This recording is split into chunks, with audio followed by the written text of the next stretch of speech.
Now this is going to be an interesting video, at least for me, to do. Hopefully it's interesting for you as well. But it's going to be a first of its kind. I'm actually going to play the entire Dino Crisis series of games. Of course, I don't do gameplays or let's plays on my channel here. I just give you an idea of what I thought of the game after I played it. But as I'm filming right now, I haven't played any of these games. Now, back in the day, I actually did play a little bit of the original Dino Crisis. I believe it was on the original PlayStation. But as you might notice here, I have 4 Dino Crisis games, 3 official titles in the Dino Crisis series, and 1 branch off. So this video might take me months to film. Fortunately, it won't take you months to watch it.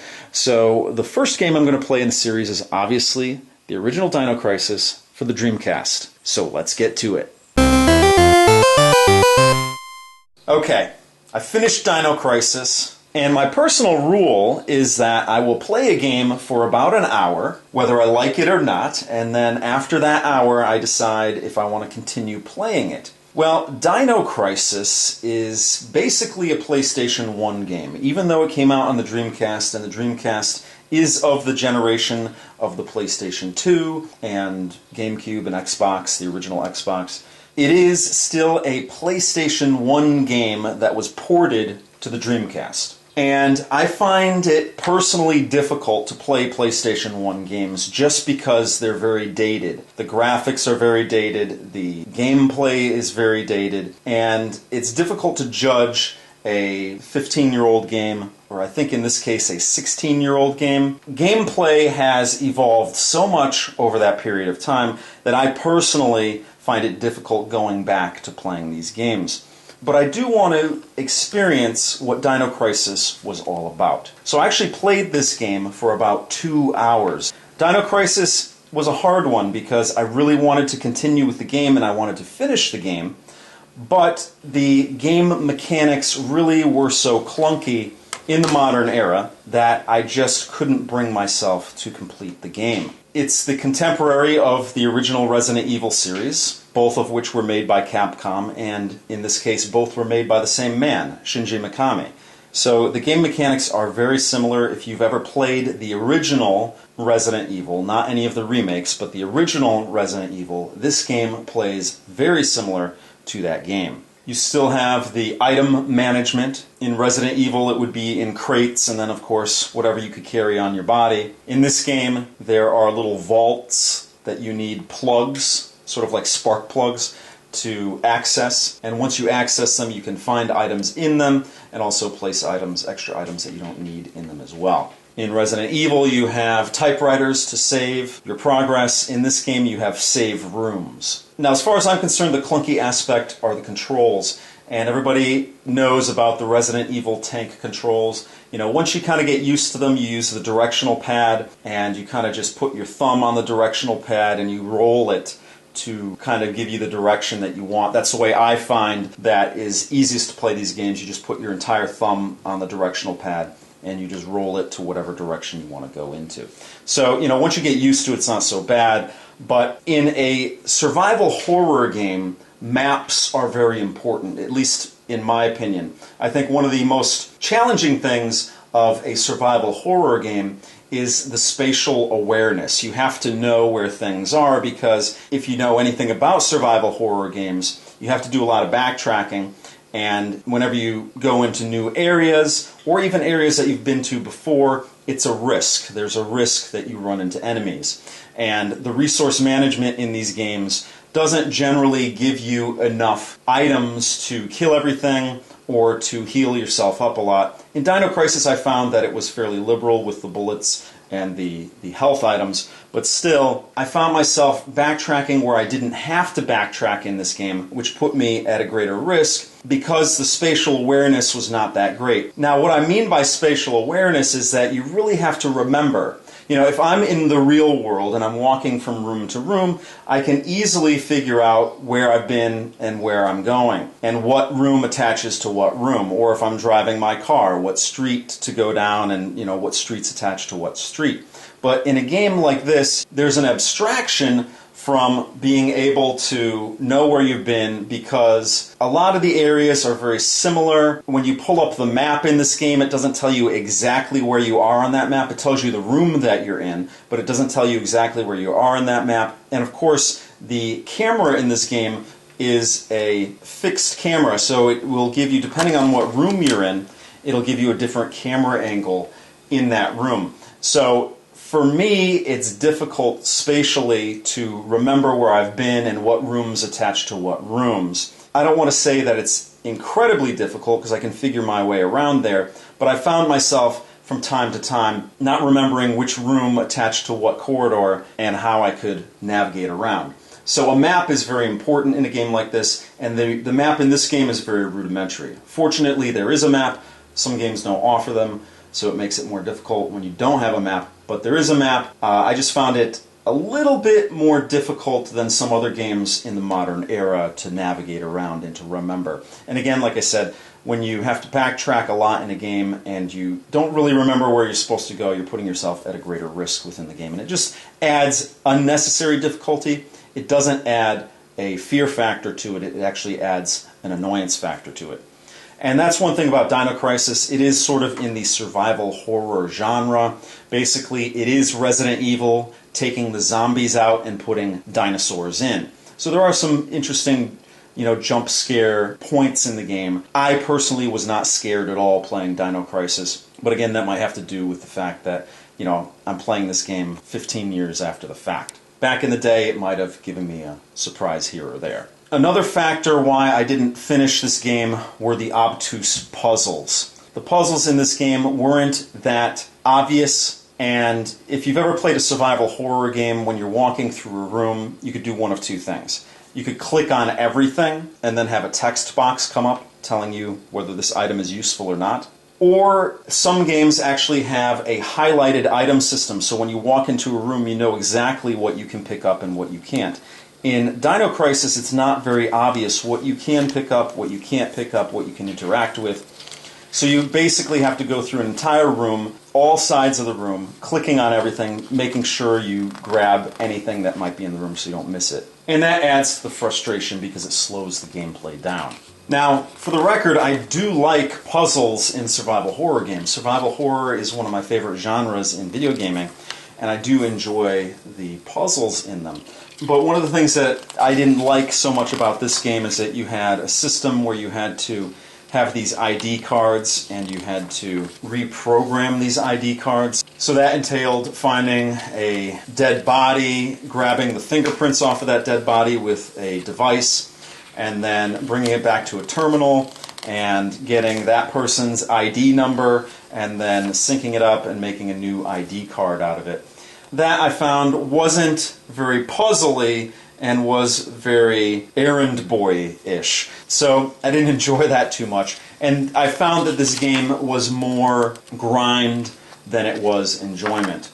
And I can deal with graphics that aren't up to par. I can deal with gameplay that's not up to par. I can deal with a lot of elements that are, make a game a not perfect game. But in this game, there weren't enough redeeming elements to it that kept me playing the game. The storyline was pretty basic. Of course, you have your explosion at the end. That's typical of a Resident Evil game. The voice acting was actually better than the original Resident Evil, which actually took away from the game because it was less endearing in that aspect. There's a character, Rick, in this game who actually played up the voice acting a little bit, so it was a little more enjoyable that way. But overall, I found the game more of a grind, and dinosaurs aren't my favorite genre. Now, you could probably say you should know that going into it, and I did, but I just wanted to experience Dino Crisis, and if the gameplay was a little more fun, I would have loved playing this game. But there wasn't enough there for me to enjoy it. Now, you might feel differently if you love dinosaurs. You might, be able to grind through this game, but for me, I just couldn't do it. So what I ended up doing is I stopped after 2 hours, and I found a gameplay on YouTube, and I watched it. And it was only about 3 hours long, so I watched it, I think, in about 4 or 5 sittings. I really wanted to like Dino Crisis. It has an interesting female lead. It has some interesting characters in there, one of which is the team leader. His name is Gale, which is a female name, so I think that was a nod to John Wayne, because he's a real tough guy like John Wayne. But John Wayne's real first name was Marion, also a female name, so I don't know if I'm just grasping there, but that's my interpretation of it. Had I played this maybe 7 years ago, 10 years ago, I probably would have enjoyed it. But in the modern era, it just doesn't click for me, unfortunately. Dino Crisis 2. Now, of course, Dino Crisis 1 was also available for the original PlayStation. I just chose to play it on the Dreamcast. Dino Crisis 2 was only available on the PlayStation and Windows. Dino Crisis 2 was a welcome change from the original Dino Crisis. Now, as I mentioned before, the original Dino Crisis, in my opinion, doesn't hold up at all. I don't find dinosaurs scary, and the survival horror mechanics of that time were just so tedious that it takes all the fun out of the game. That is not the case with this game, Dino Crisis 2. They shifted from the survival horror template and they moved to a more action-oriented game. And because of that, this game does hold up after 15 years since its release. Now, don't get me wrong, the graphics on Dino Crisis 2 don't hold up, but the gameplay does. And that's what's most important, in my view, is the gameplay. In fact, it's the most fun I've had on an original PlayStation title in many years. I should have played this a lot sooner. I enjoyed the levels, and it has a good variety of dinosaurs, or dino antagonists, if you will. And unlike the original Dino Crisis, I actually played this one all the way through, on my own, without watching anything on YouTube. Now, most of this game is in a third-person perspective, but there are some first-person chase sequences that keep things fresh throughout this game. Regina, one of the main characters from the original game, returns in this game, and this time she's joined by Dylan. Both of these characters are playable characters, and you switch between them throughout the game. Now, because this game is very action-oriented, it's not really a true survival horror game. And as far as I'm concerned, it's a welcome change. Because, as I mentioned before, I don't find dinosaurs scary at all. So even in the survival horror template of the original game, I really wasn't scared. So the action approach to this game really brings a different dimension to this franchise. Now, when you fight dinosaurs throughout this game, you get extinction points. And those points can be used to upgrade your weaponry. So there are some RPG elements to this game. And I really enjoyed that, especially fighting some of the dinosaurs that I had trouble with, such as the pterodactyls. When you upgrade your weaponry, they're much easier to take out and much less frustrating. So I really enjoyed the RPG elements in upgrading your weaponry. Now, when I do a game review, I really don't want to give any spoilers out there, but I will say that if you're familiar with the Resident Evil series, you know that pretty much everything always blows up in the end. Well, because Shinji Mikami, who originated the Resident Evil series, also worked on the Dino Crisis series, it's a safe bet that everything is going to blow up at the end of this game. All in all, I really enjoyed this game. I thought this video would be somewhat of a drudgery after finishing the first game, or at least attempting to finish the first game. But I finished this one. I went from beginning to end, and it's a shorter game. But I like short games because I'm busy. I really don't have a whole lot of time for gaming. So a shorter game will take me a fairly decent amount of time to finish because I don't have a whole lot of time to invest in these things. So I really enjoyed playing through this game from start to finish. I would really love to see a reboot of this series. I think it has a lot to offer. The world is interesting. The elements of time travel and space shifting are interesting in these games. And I really would like to see Capcom have another go at Dino Crisis. I think with modern graphics and modern video game systems, this could be a very compelling series to revisit.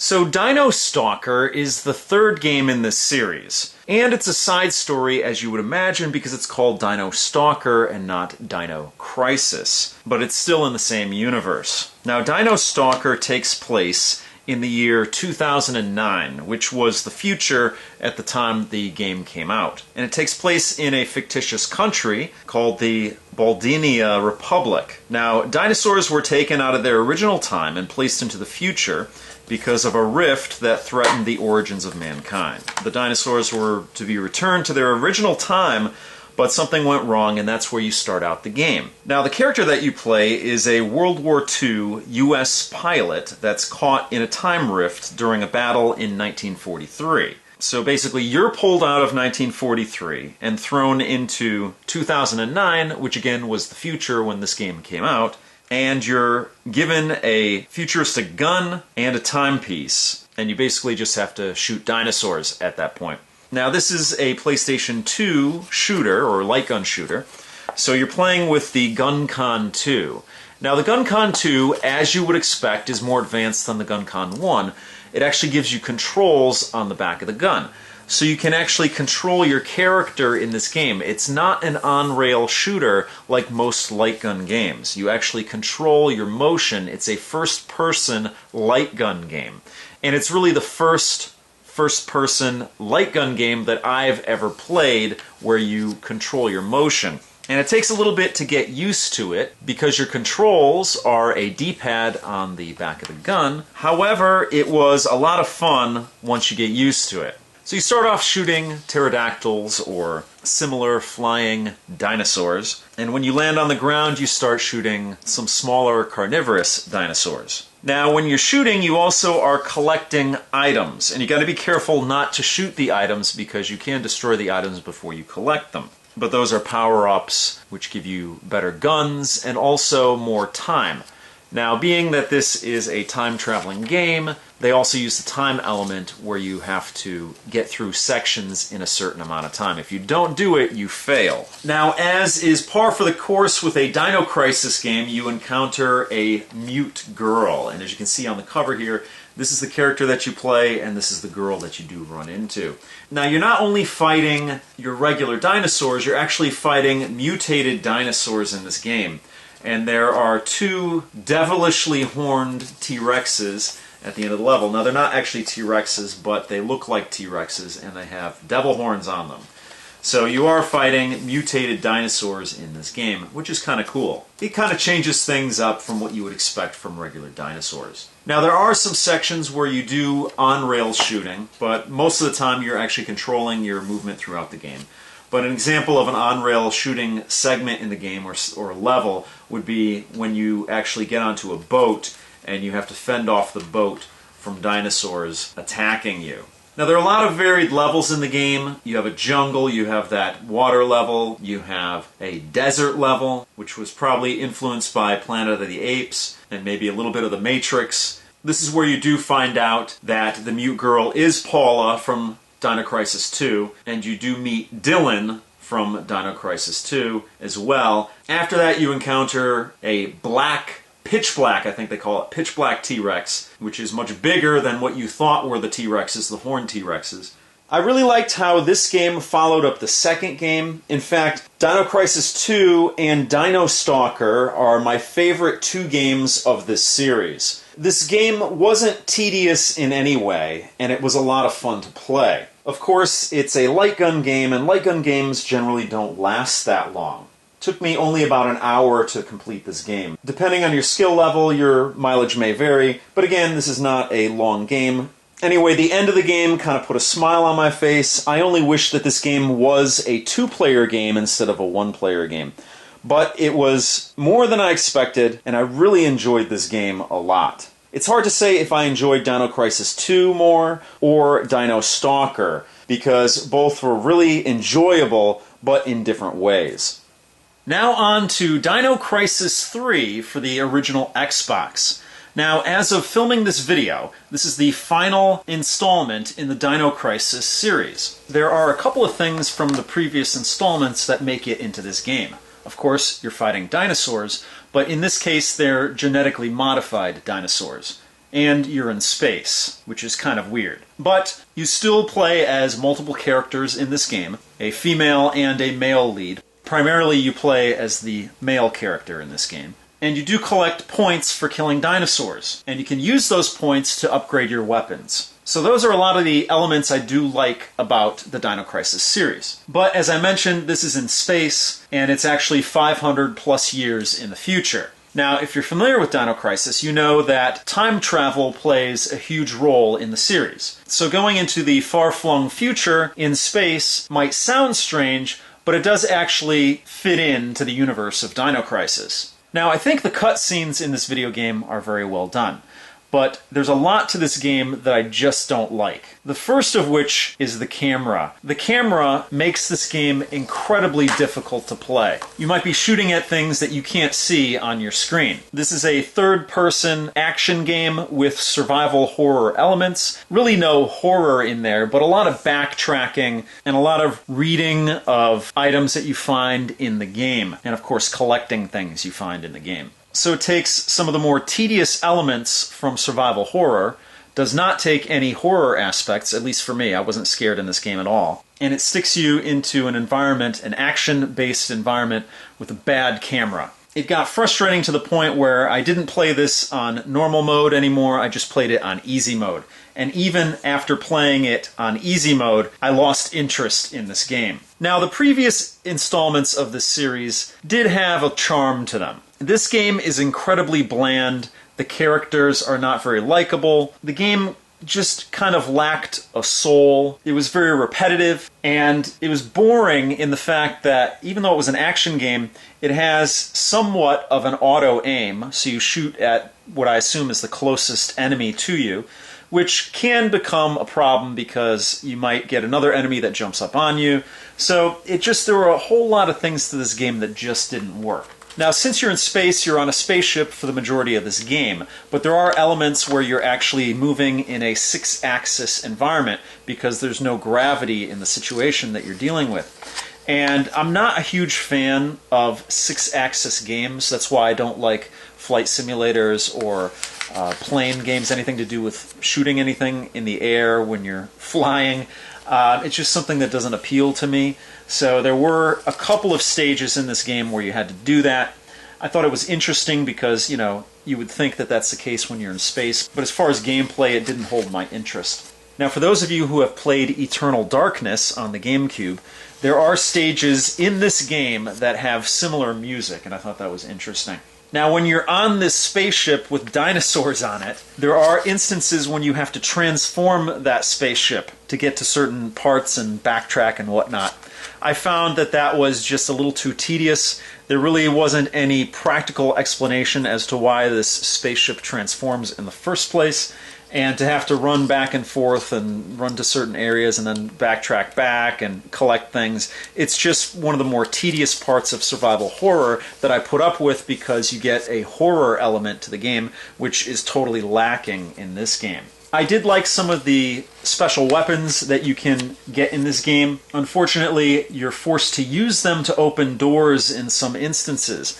And I'm not saying that you blast open a door. You actually have to expend ammunition from these special weapons that you get to unlock locks on a door. So basically you fire this weapon, the weapon goes in like a homing beam into locks on a door, and sometimes you have 9 separate locks on a door, so you're wasting that kind of ammunition. And of course you can purchase this ammunition throughout the game, but you have to go to certain special stations to purchase those, and they're not that prevalent in the game. And then if you do actually find that ammo in the game, you're talking about maybe finding a clip of 10. So you could blow almost that entire clip just opening a door. So I really didn't like that element. I would have preferred if you're actually blowing up a door or something like that using the ammo, it would have made more sense. It was sort of like giving you something cool and then making you use it on very mundane things. Now, as I said, I really lost interest in this game playing it, and I actually stopped playing it 1/3 of the way through. It just was way too tedious, and the payback was not worth it.